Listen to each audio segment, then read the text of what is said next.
এই কাজটা দুনিয়ায় গরিব হইয়া জন্ম নিছি বললা কি এমন পাপ করছি কন তো দেখি। একটু ভালো মন্দ রান্না কইরা খাই তাও আপনি গো হিংসা লাগে। এই তো মুরগিই তো রান্না খাই।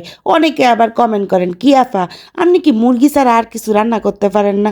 আরে ভাই গরিব হইছি বুঝছেন, গরিব গরিব বললা গরু কিনতে পারি না, খাসি কিনতে পারি না। এই মুরগি আমার কাছে অনেক কিছু। আমার পোলাপানে অনেক মজা করে খায় আর আমি অনেক মজা করে রান্না করে দিই। আর আপনাকে যদি এতই দরদ লাগে বিকাশ নাম্বার দিতাম নি, বিকাশ নাম্বার কষ্ট করে বিকাশ নাম্বারে টাকাটা পাঠাই দিয়েন।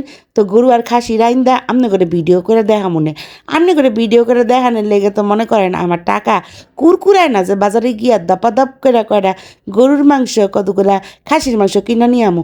যা আছে তা নিয়ে আলহামদুলিল্লাহ ভালো আছি। এত সমস্যা কেন? আমরা গরুও খাই, মুরগিও খাই, খাসিও খাই, শুটকিও খাই, শাকও খাই, কিন্তু তিন বেলা তো আর গরু খাসি খাওয়া সম্ভব না। আর সবার ঘরেই বর্তমানে দেখা যায় যে বাচ্চা কাচ্চা মাছ খাইতে চায় না, শুটকি খাইতে চায় না, সবজি খাইতে চায় না। তো কী করবো, এগোর জন্য তো মুরগিটাই পারফেক্ট, ঠিক না? বেশিরভাগ ঘরে কিন্তু একই অবস্থা। আপনার এই কোন কথা ঠিক কইছি কি না? তারপরেও যে কেন আপনারা এই ধরনের কমেন্টস করেন। তো যাই হোক, গেছিলাম আমার এই পালকমার বাসায়।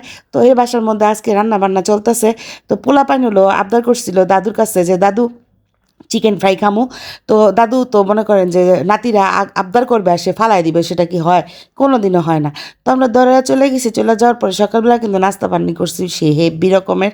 এদিকে হইতেছে আমাদের যে ছোটো বউ রান্না বান্না করতেছে আজকে। অনেকগুলো আন্ডা নিয়ে নিছে ফ্রাইড রাইসের জন্য। তা আন্ডাগুলো আমার ব্লেন্ড করতে বলতেছে, সরি ব্লেন্ড না, এটারে ফাটায় নিতে বলতেছে। তা আমি ফাটায় নিতেছি, সেটার ভিতরে আবার লবণ আর গোলমরিচ দিয়ে দিছে। তো মনে করেন এই যে শর্টকাট খানাদানাগুলা, এইগুলোই আলহামদুলিল্লাহ অনেক তৃপ্তি করে খাওয়া যায় যদি আপনার অন্তরে, আপনার ঘরে, আপনার পরিবারে শান্তি থাকে।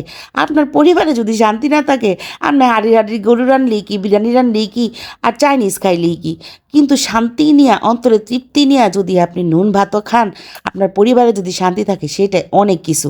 তো যাই হোক, এখানে কিন্তু ফ্রাইড রাইসের জন্য পোলাও চাল সিদ্ধ করে নেওয়া হয়েছে, ডিমগুলা ভাজা হয়েছে, আর ওইদিকে আমার পালক মা সবজি টবজি কাটা ফেলতেছে ভেজিটেবল রান্না করার জন্য।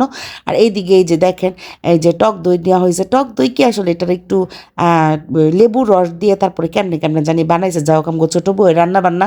তো হচ্ছে চিকেন মাখাইতেছে, চিকেনের মধ্যে হচ্ছে সামান্য মরিচের গুঁড়া, vinegar, soya sauce, oyster sauce, তারপরে টমেটো সস, তারপর হচ্ছে গোলমরিচের গুঁড়া, সব কিছু দিয়া মাখায় টাকায় লাস্টে কর্নফ্লাওয়ার দিয়ে বাইজা নিব আর কি। তো এইরকম একটা চিকেন ফ্রাই হইলে আর কি লাগে বলেন? আর এখনকার দিনের বাচ্চারা এই চিকেন ফ্রাইটা অনেক বেশি পছন্দ করে, ওরা গরু মাংস দিয়েও খাইতে চায় না। আমার ঘরে কিন্তু গরু মাংস রান্না করি না তা না, মাঝে মাঝেই রান্না করি, কিন্তু দেখা যায় বাচ্চারা গরু মাংস সবাই খায় না। বড় ছেলেটা একটু খায়, ছেলের বাপে একটু খায়, আমি তো ওরকম খাইতে পারি না। দেখা যায় যে আমার একটু সমস্যা, প্রেশারের সমস্যা আছে, নানান ধরনের সমস্যা আছে। অল্প বয়সে চুল পাকিয়া যে অবস্থা হয়েছে, মানে বড় হয়ে গেছে কি, বুড়া হয়ে গেছি গা, অনেক কিছু খাইতে পারি না।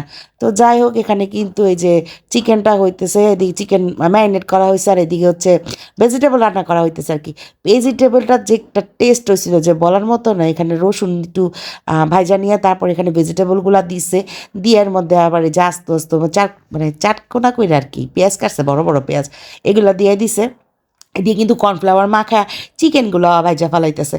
আহারে চিকেনের ফ্লেভারটা যা ছিল! এখানে আমার পালক মা আবার রাত্রে রান্নার জন্য কিছু মশলা রেডি করতেছে। উনি আবার বিভিন্ন রকমের মশলা মিক্স করে রান্না করে। আর দুপুরে খাওয়ার মধ্যে রাত্রেবেলা আমাদের জন্য কি দিয়া দিবে ওটা উনি চিন্তা করতেছে। এখানে মনে করেন মোটামুটি অনেকের খাওয়া হয়ে গেছে। আর এখানে আমার ছেলে খাইতে বসছে, আর ছেলের মামাও খাইতে বসছে। তারপরে হচ্ছে এই যে আমার আবদুল্লাহ তো মনে করেন কার্টুন টাটুন নিয়ে এখানে বসে গেছে। বেচারার ইদানিং কার্টুন দেখতে দেই না, খাওয়ার সময় অনেক অনুনয় বিনয় করে আমার কাছ থেকে একটু কার্টুন দেখার জন্য নেয় আর কি। তো এইখানে এই যে সে খাইতেছে, আবার এখানে বসতেছে, ওখানে বসতেছে। পৃথিবীর এমন কোনো কোণা নাই যে এখানে খাবার নিয়ে আসে বসতেছে না। তো এর মধ্যে হচ্ছে তার দাদু হচ্ছে তাদেরকে জুস বানাই দিছে। মানে আমার ছেলে আবদার করতেছিল নিচে থেকে তার জুসের প্যাকেট কিনে এনে দিতে। তার দাদু তো নাছর বান্দা, তোদেরকে আমি অবশ্যই বাইরে থেকে জুস কিনা দিব না, তোদেরকে বাসায় জুস বানাই দিব। তো দিছে। পরে দেখেন এই যে পোলাপানগুলো এখানে আসলে পুরা ভিআইপি মুডে থাকে। এইগুলারে এমন লাই দেয়, এগুলো আনন্দের চোটে একেবারে মানে বাঘবাকুম পায়রা হয়ে যায়। জুসের মধ্যে নাকি চিনি কম হয়েছে, দেখেন কেমনে খাবলায় খাবলায় চিনিগুলা নিতেছে।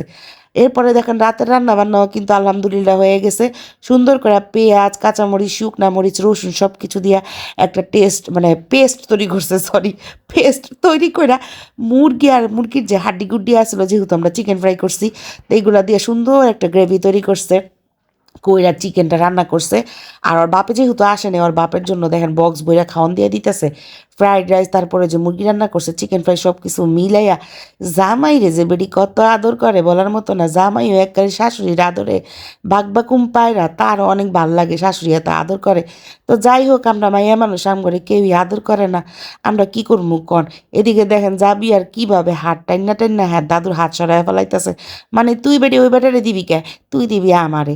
এর প্রচুর পরিমাণে হিংসা। হ্যার কথা হইলো হেরে সব আদর করতে হইব, আর কোনো আদর করলে চলবো না। তো এর মধ্যে হইতেছে আবার উষান চলে গেছিলো বাসায়, উষান আবার সন্ধ্যার সময় আসছে। তো উষানের জন্য এখন আবার সন্ধ্যার নাস্তা হিসেবে ফ্রাইড রাইস দিতেছে। আর ওই যে দেখতেছেন না টেবিলের উপরে কিছু দুন্দুল, এগুলো আমরা নদীর পাড় থেকে চুরি করে আনি নাই, টোকায় আনছি। কারণ এগুলি কারে বাপ দাদার সম্পত্তি না, এগুলো এমনি এমনি হয়েছিল। তো দুন্দুলাই না এখানে রাখছি, যাওয়ার সময় এগুলোও নিয়ে যাব। আর এখানে বাটিতে বাইরা বাইরা আমার মা কার জন্য কতটুকু, যারে কারো কোনো রকম কমতি না পড়ে সমান ভাগ করে সবারে দিতেছে। এই জিনিসটা ওনার ভালো, উনি একদম বাটিতে বাটিতে বাইরা সবাইরে এক সমান করে দেয়, যাতে কারো কম না পড়ে, যা কারো বেশি না পড়ে।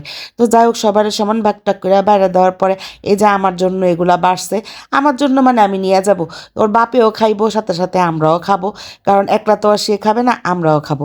তো যাই হোক, ভালো এই সময় মনে হয় রাত্রেবেলা যখন ওর বাপের জন্য আলাদা করে খাওয়ানটা নিয়ে যায়, বাড়া একটু কম খেলে ভালোই হয়, আমগো জন্য একটু বেশি পড়ে আর কি ভাগে। তো এগুলো রেডি টেডি কইরা তারপর হলো আমরা এখন বাসায় চলে যাব।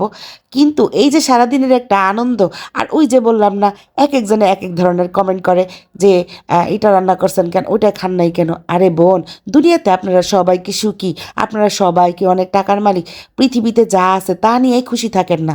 সবাই সবারটা জায়গা থেকে এমনভাবে থাকার চেষ্টা করেন যেন সবাই ভালো থাকেন। আমার ঘরে অর্থের অভাব হইতে পারে, আলহামদুলিল্লাহ খুশির অভাব নাই, এটা নিয়েই সবসময় সুখে থাকার চেষ্টা করি। আর আপনারাও এটা নিয়ে সুখে থাকার চেষ্টা করেন। কেন শুধুমাত্র একজনের ভিডিওতে আইসা নানান ধরনের কমেন্ট করেন? আপনারাও তো 3 বেলা গরু খাসি মুরগি খান না, ঠিক না? তাই